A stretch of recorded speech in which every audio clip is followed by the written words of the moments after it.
Across Australia, New Zealand and the South Pacific, this is the week's Adventist News in Focus with David Gibbons. Hello, thanks for joining me. Seventh-day Adventists around the world will be celebrating creation on October 24. Creation Sabbath is for church members to celebrate God's creative power and his care for the world he made. 2009 also marks the 200th anniversary of Charles Darwin's birth and the 150th anniversary of his book. The origin of species by natural selection is widely credited for establishing and promoting the theory of evolution. To assist churches in organising Creation Sabbath celebrations, a dedicated website has been launched featuring ideas for Bible passages, prayers, children's stories, music, sermon topics and other resources. The Seventh-day Adventist Church has launched a new video series on YouTube called Adventists About Life.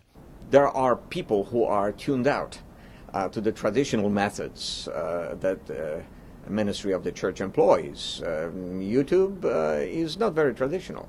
Each episode in the series is about 2 minutes long and is attracting thousands of viewers every week. Topics covered include freedom, faith versus science, the environment and integrity. Producers of the video clips say they are designed to stimulate conversation. More information has emerged on the death of an aid worker in the Democratic Republic of Congo. On September 30, 2 Adventist Development and Relief Agency workers were travelling to a shelter construction site for returning refugees. The driver of the ADRA vehicle managed to escape the kidnappers, but his passenger, 34-year-old Boss Kayamba, was severely beaten. Kayamba, an assistant construction manager, later died from his injuries after crawling 3 kilometres to seek help. ADRA has been active in the Congo for the past 15 years, providing shelter and advocacy support for returning refugees and building health clinics and schools.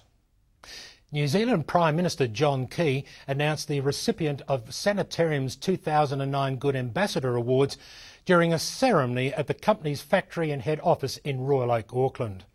The annual Sanitarium Ambassador Awards recognise employees who embody the company's spirit.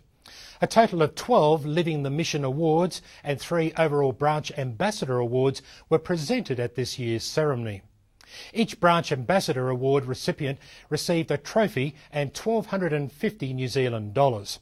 In addition, Sanitarium will donate another $1,250 to a charity of each recipient's choice.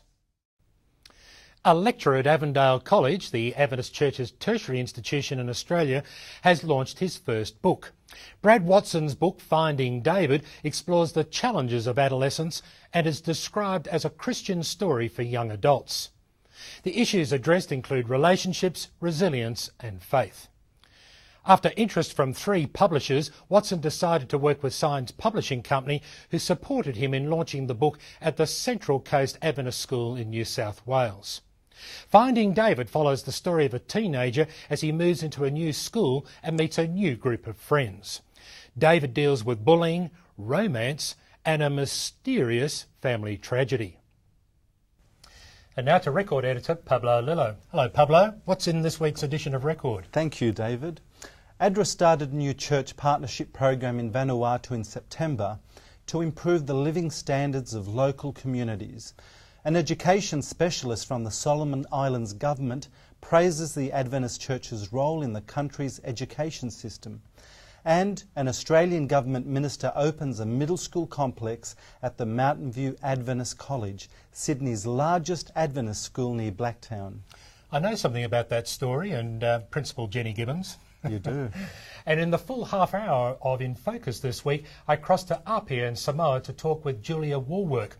Julia is the Women's Ministries leader and she gives us an update on the tsunami which hit there 2 weeks ago. And you can watch InFocus online too. Well, that's the news for this week. Thanks for your company, Pablo. Thank you, David. And thanks for your company as well. I'm David Gibbons.